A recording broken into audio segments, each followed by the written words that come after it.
रविवार की व्रत कथा सभी मनोकामनाएं पूर्ण करने वाले और अपने जीवन में सुख समृद्धि धन संपत्ति और शत्रुओं से सुरक्षा हेतु सर्वश्रेष्ठ व्रत रविवार की कथा इस प्रकार से है। प्राचीन काल में एक बुढ़िया रहती थी।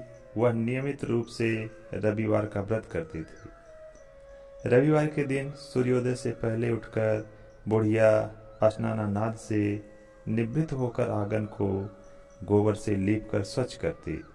उसके बाद सूर्य भगवान की पूजा करते हुए रविवार का व्रत कथा सुनकर सूर्य भगवान का भोग लगाकर दिन में एक समय भोजन करती थी।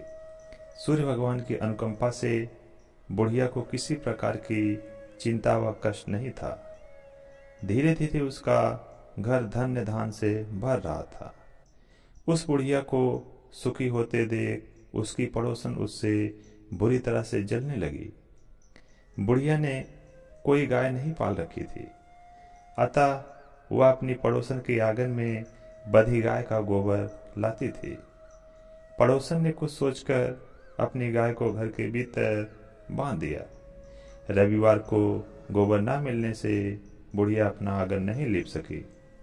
आंगन न लीप पाने के कारण उस बुढ़िया ने सूर्य भगवान को भोग नहीं लगाया और उस दिन स्वयं भी भोजन नहीं किया।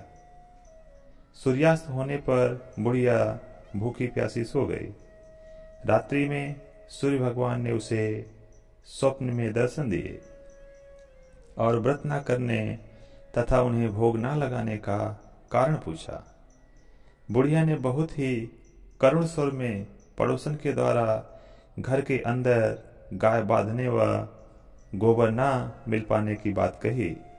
सूर्य भगवान ने अपनी अनन्य भक्त बुढ़िया की परेशानी का कारण जानकर उनके सब दुख दूर करते हुए कहा, हे माता, तुम प्रत्येक रविवार को मेरी पूजा और व्रत करती हो। मैं तुमसे अति प्रसन्न हूँ और तुम्हें ऐसी गाय प्रदान करता हूँ जो तुम्हारे घर आंगन को धन धान्य से भर देगी। तुम्हारी सभी मनोकामनाएं पूरी होगी। रविवार का व्रत करने वालों की मैं सभी इच्छाएं पूरी करता हूँ। मेरा व्रत करने व कथा सुनने से बांझ स्त्रियों को पुत्र की प्राप्ति होती है। स्वप्न में उस बुढ़िया को ऐसा वरदान देकर सूर्य भगवान अंतर्धान हो गए। प्रातःकाल सूर्योदय से पूर्व उस बुढ़िया की आंखें खुली तो वह अपने घर के आंगन में सुंदर गाय और बछड़े को देखकर हैरान हो गई। गाय को आंगन में बांधकर उसने जल्दी से उसे चारा लाकर खिलाया।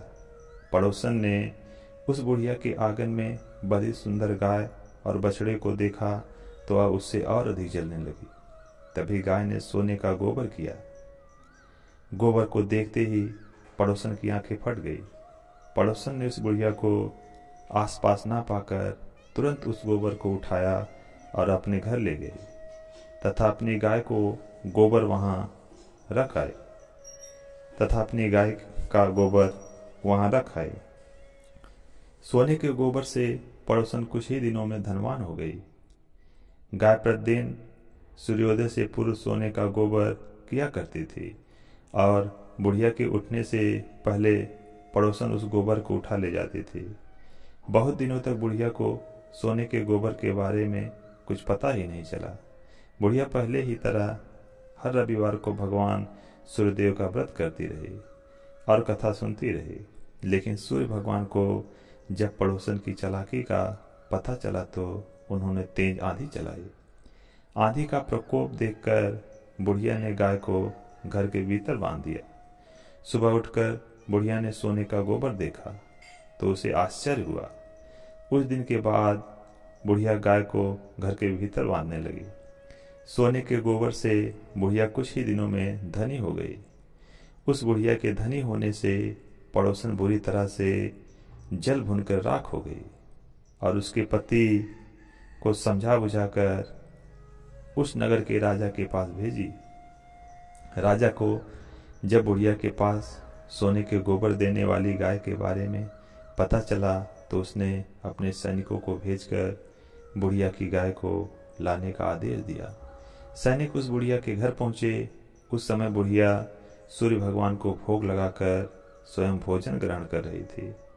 राजा के सैनिकों ने गाय और बछड़े को खोला और अपने साथ महल की ओर ले जाने लगे। बुढ़िया ने सैनिकों से गाय और बछड़े न ले जाने की प्रार्थना की। बहुत रोई चिल्लाई, लेकिन राजा के सैनिक नहीं माने। गाय व बछड़े के चले जाने से बुढ़िया को बहुत दुख हुआ।